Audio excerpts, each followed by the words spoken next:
¿Sabéis de qué ha sido toda la culpa esto de quién ha sido, no? De los de Vergara.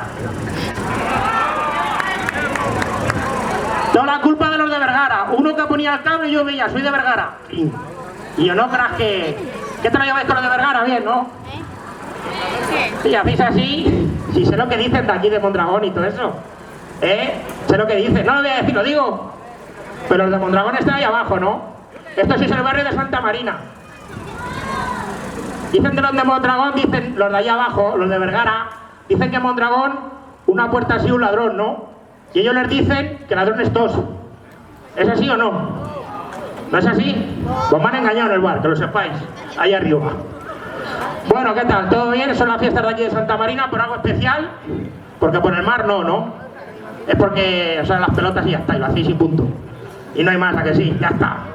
¿Qué tal lleváis las fiestas? ¿Cuántos días lleváis? 3 nada más. 3 días nada más. Pues no se os nota nada. No se os nota nada. Dice el hombre que lo dice. 3, dice, ¿qué más quieres? ¿Qué más quieres de días ya?